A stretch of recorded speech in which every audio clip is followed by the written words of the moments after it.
Muy buenas noches, saludos cordiales para cada uno de ustedes. Bienvenidos a la clase virtual número 5 de periodismo alternativo. Hoy vamos a avanzar sobre tópicos relacionados con todo lo que veníamos hablando en las unidades anteriores y tienen que ver con la formación de la conciencia crítica. Vamos a analizar en ese sentido la finalidad del periodismo alternativo, como así también la ubicación de las personas frente a los medios de comunicación social. En este punto vamos a analizar brevemente las diferencias entre perceptor y receptor.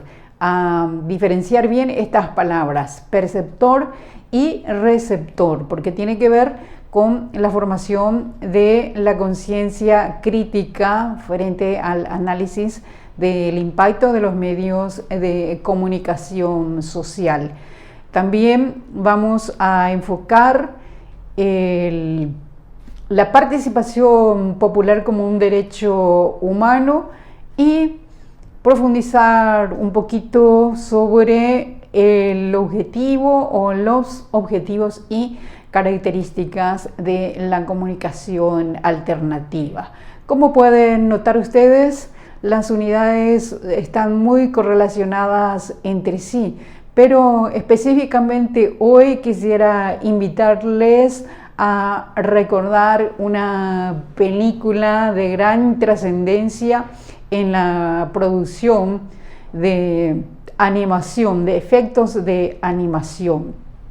Y en este contexto quisiera recordar la película de Pinocho, basada en la novela de un escritor italiano. Las aventuras de Pinocho se denomina la novela y trata de la historia de un humilde y anciano carpintero llamado Geppetto que imaginaba tener un hijo en su ancianidad. Entonces, como carpintero, fabricante de juguetes, creó a partir de la planta de un pino un muñeco, una marioneta. Y Pinocho era una marioneta que al final tuvo vida a través de un hada azul, el hada madrina, que le otorgó un amigo, un acompañante de Pinocho, un influencer, digamos, que prácticamente era su conciencia, y Pinocho debía responder a la voz de esa conciencia para convertirse en un niño de verdad. Por un lado, entonces el anciano carpintero pidió un sueño muy alto a una estrella y después el muñeco quería convertirse en un niño de verdad y a su efecto pidió a la hada madrina la manera de convertirse en un niño de verdad. Pero cuando se adentró a la sociedad, el Pinocho tuvo que escuchar diferentes voces diferentes a la de Pepe Grillo, que era su conciencia, y se aventuró lejos de la voz de su padre, de su creador Geppetto, y entonces tuvo que pasar por varias aventuras, adentrarse en la profundidad, en la oscuridad del mar, tragado por un monstruo marino, un pez gigante, donde al final tuvo que encontrarse con su padre, que fue a buscarle. Cuando Pinocho dimensionó el amor de su creador, que fue a buscarle y tirándose al inmenso mar, entonces sí decidió escuchar a Pepe Grillo, que era su conciencia, y dejó de ser una marioneta, se convirtió en un niño de verdad. Entonces hoy con esta clase virtual número 5, que se refiere a la formación de la conciencia crítica, yo les invito a recordar esta película rodada durante la Segunda Guerra Mundial, que es la segunda película de animación, una de las más grandes de la historia, premiada por la Academia por los efectos sonoros y de animación, inclusive rescatada por la Academia como patrimonio cultural, precisamente por esos efectos de animación. Les invito a ver esta película original sobre esta historia y recordar siempre que siempre hay dos caminos cuando escuchamos al influencer externo, que es la sociedad de consumo, que nos ofrece de todo, como decíamos, en el mercado, y entonces siempre estamos tentados a someternos a los valores del mercado. En este caso, del desafío del periodismo alternativo es tener muy fuertes convicciones y tomar una decisión para ser portavoces de nuestra propia voz, de nuestro propio ser. Entonces, que nuestro Pepe Grillo siempre esté presente con nosotros, que nos incentive a optar por la verdad, que es sinónimo de honestidad, y en este caso honestidad intelectual. ¿Por qué? Porque los desafíos del periodismo son muy grandes, y en este contexto vamos a recordar estos tópicos como la finalidad del periodismo alternativo, que implica optar por un desafío de transformación del modelo de comunicación. ¿Qué implica transformación del modelo de comunicación? Es reemplazar o ponernos con nuestro trabajo periodístico profesional con valores a defender el bien público, que es la verdad. ¿Cómo se va a transformar? Generando espacios, dando voz a aquellos sectores que merecen ser escuchados, que tienen propuestas de construcción de una sociedad mejor, a partir de las organizaciones de base. Y en este contexto es muy importante la ubicación de las personas frente a los medios de comunicación social, y analizar estas dos palabras. ¿Qué implica ser receptor y perceptor? Por un lado, en esta columna tenemos al receptor y sus características.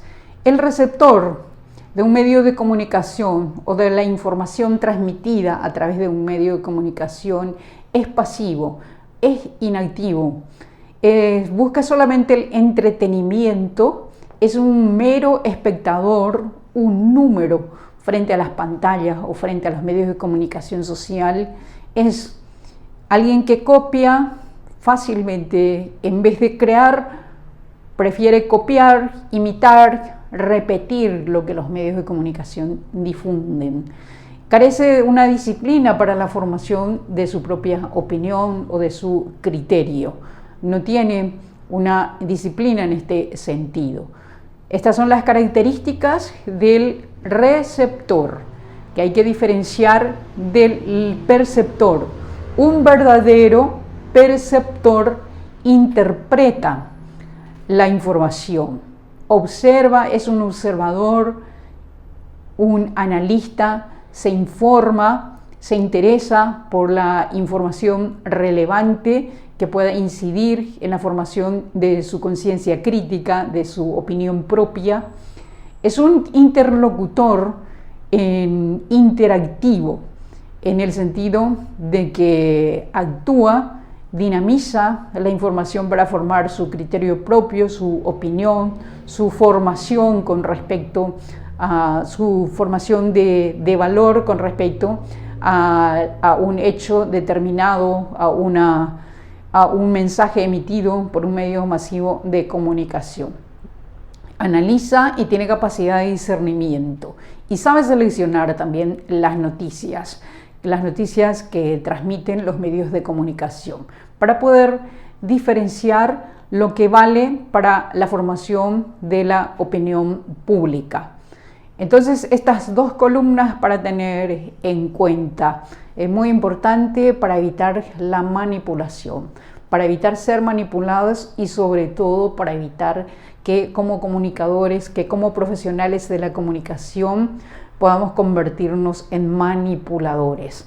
Porque la manipulación surge de esos intereses, como mencionábamos en la clase pasada, de esos intereses de dominación para arrasar territorios, para apoderarse de los recursos naturales, humanos de un pueblo.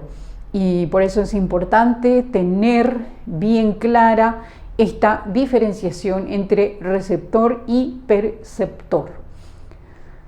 Que como comunicadores no seamos ninguna marioneta que pueda manipularse en función a los intereses ajenos al bien público o al bienestar colectivo. Tenemos otro punto en esta unidad número 5, comunicación alternativa, que son los modelos de comunicación popular.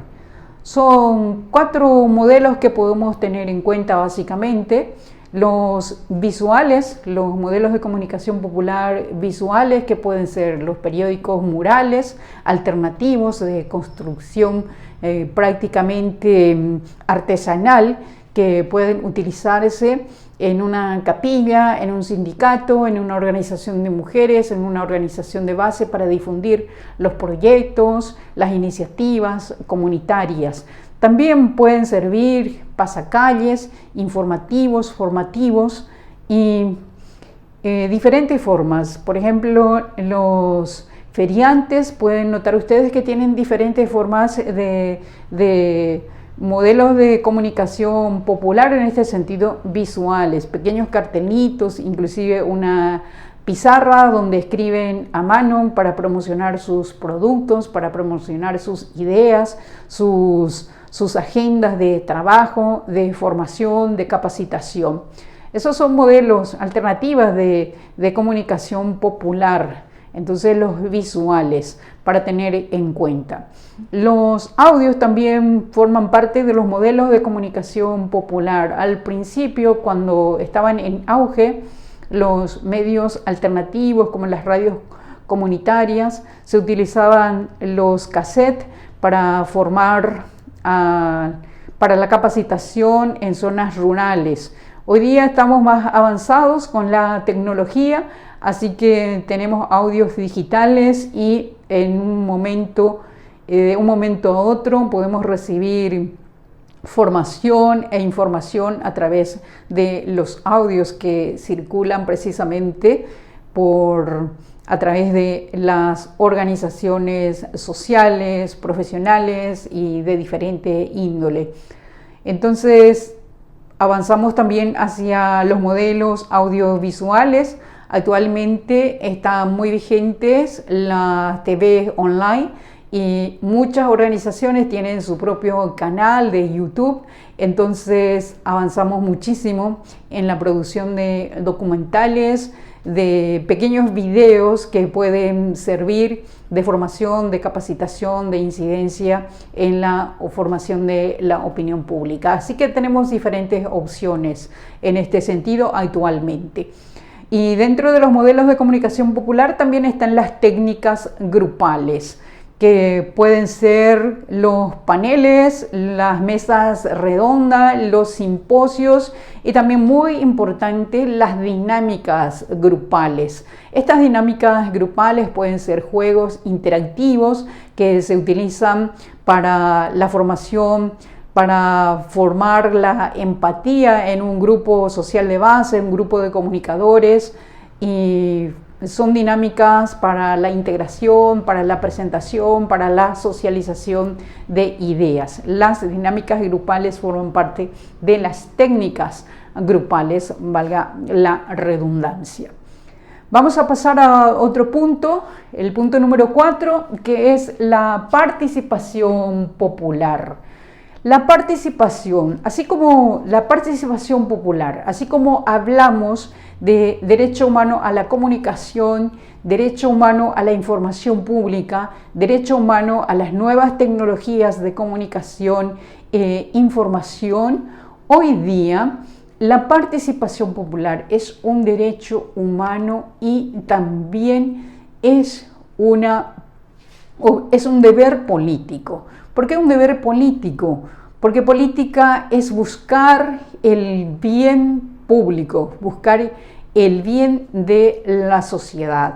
Es un trabajo al que deben insertarse los ciudadanos y las ciudadanas de bien, porque la política tiene como fin buscar el bien de la sociedad y la participación popular permite el discernimiento sobre las prioridades de un grupo social, de la comunidad, del pueblo en sí.